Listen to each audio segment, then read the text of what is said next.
All right, people of YouTube, I have some great news. The motor for the LBZ that I'm building, my black LBZ that I've been working on for a little over a year now, is, we'll call it 97% done. I still have to plumb the fuel lines, do some wiring, and a couple other small things. But the motor is basically ready to drop in to the rolling chassis whenever I get the rolling chassis put together. But for now, the motor is pretty much complete. Let's take a look.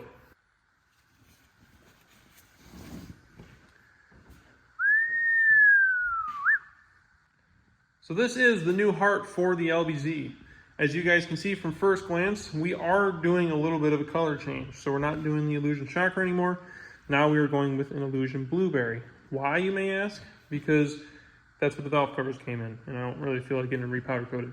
And that's what the turbo came in when I bought it. So, easiest thing to do, change the whole color, because most of the Illusion Shocker stuff is already gone. So, the new color is going to be black and Illusion Blueberry.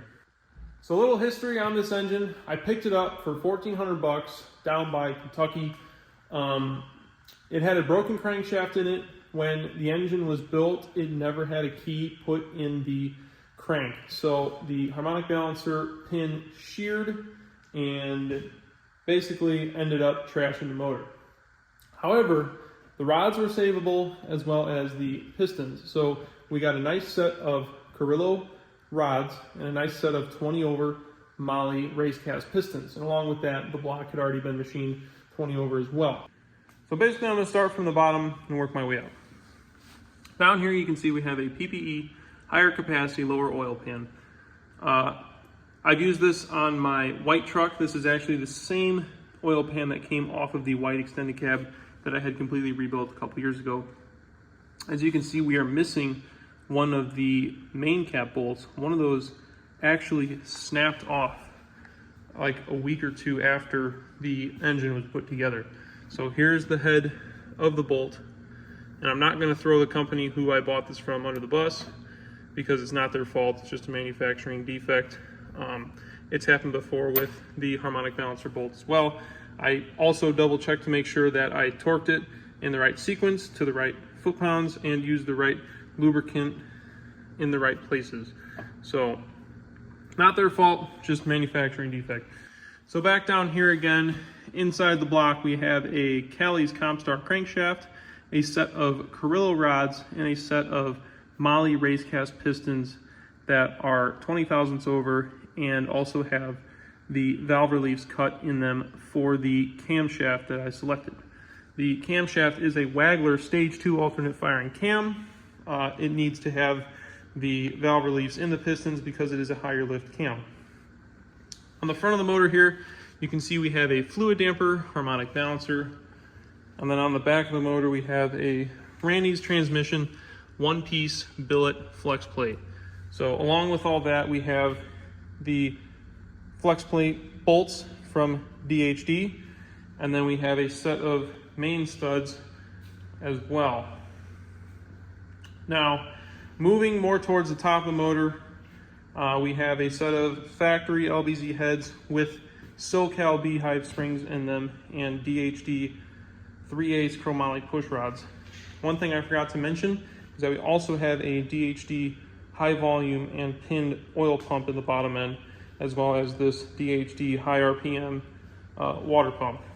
Now, one cool thing I did with the water pump is this bypass tube here. I actually welded this bung, that way there's no bung sticking out for the coolant or the turbo coolant line, which we no longer have.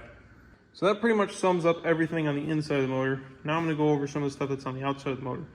We have a set of SNS 200 over injectors matched up with a Exergy 14 millimeter high speed pump down there in the valley. That is the only pump we're going to run. We're not doing dual fuelers. To match the fuel setup, we have a big single S475 87 90AR housing. This is going to be a great turbo for the fuel setup. Now, I'm not sure if I'm going to be keeping this turbo or not because it is a journal bearing turbo. I might upgrade to a ball bearing turbo, as I know they spool much better and also have a much better top end. So they're a little pricier, but you get a lot out of it. Moving down to here, we have some ported fuel rail fittings for our high pressure lines. And then as you guys can see, we have a custom built LBZ S400 Y bridge. Now I don't know much about this Y bridge other than the fact that it is not something you can just buy off the shelf. This is a 2.5 inch inlet, and that's really all I know about it. I don't know who built it, I don't know where it came from, but it is specific to an LBZ. This is not an LB7 Y bridge, but it does sort of look like one. We also have a LBZ Duramax van thermostat housing, which basically flips the outlet to the front, which helps clear for the intake that I will be making for the S475 there. Along with that, we have a block off plug because there are no cooling ports in the turbo. This would be for one of the factory turbo cooling ports. And then just to dress it up a little bit, I bought a DHD coolant port that runs to the firewall for the heater core. So just something that makes it look a little bit nicer. That kind of same deal with the valve covers as well as the DHD return lines. So nice little touches. Along with that, we have a brand new power steering pump. We have a set of PPE, these are obviously used, PPE high flow up pipes and manifolds. This one is still loose because I do need to get a turbo drain yet. I don't want to screw myself by tightening this down and not being able to get to those nuts. So with the turbo, we have an HSP T4 pedestal. That'll raise it up just enough to clear everything. I'm going to be building all of my own piping. So the hot side, cold side, the down pipe I do have, it is a 4-inch down pipe. Believe it or not, those are not made anymore. I don't know where it came from. I don't know where to get it.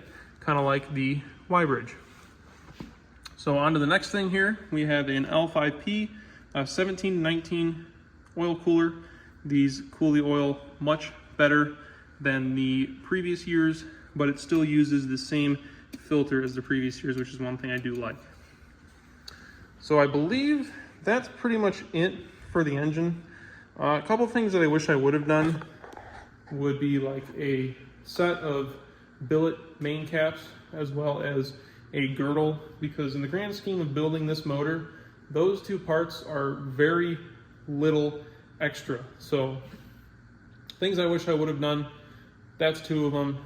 Another thing would be billet injector hold downs. So with the boost pressure that we're going to be pushing, I don't know how well these stock hold downs are going to do, but we're willing to find out. So I'm not spraying any nitrous, especially not now. I mean, maybe down the road when we get a wastegated turbo or something that is actually set up better for nitrous. So I believe the stock injector hold downs should be all right.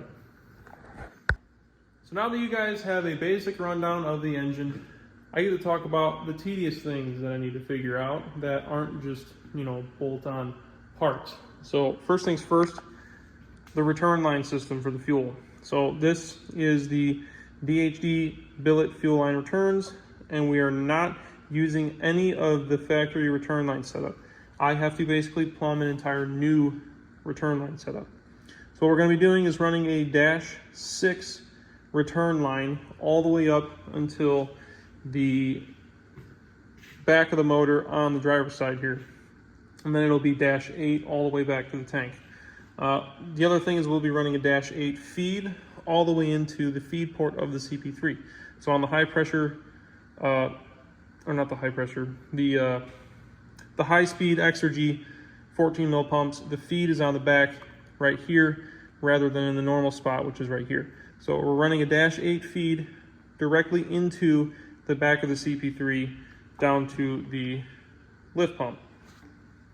Now, what we're going to have to do with the return system is tie it all together with the return line on the pump, the return manifolds or rails, And then I also need to hook up the return for the relief valve that goes in the rail.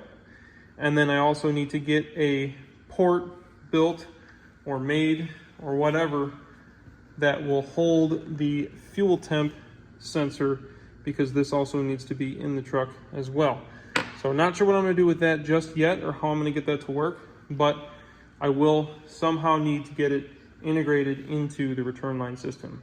Next big thing is the wiring. So as you can see, we have the wires all laying out here on my cart with no wiring loom. So what I did here is I depinned everything that doesn't need to be in the harness to make it run. So glow plugs, EGR stuff, fuel filter housing stuff, all that, the glow plug module, all that stuff has been depinned from the main bulkheads here, and they will not be running on the engine. So we're running all the basics, basically just your injector plugs, all your sensors that need to be integrated into the harness to make it run. Just looking to clean it up a little bit.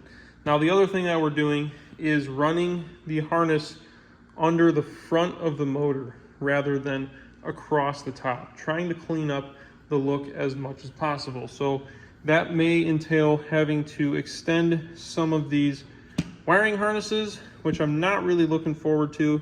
It might be a pain in the butt, but we'll see. After the wiring, then comes the AC. So still want to run AC in this truck. It is not a full-blown race truck. Still want to have some kind of luxuries.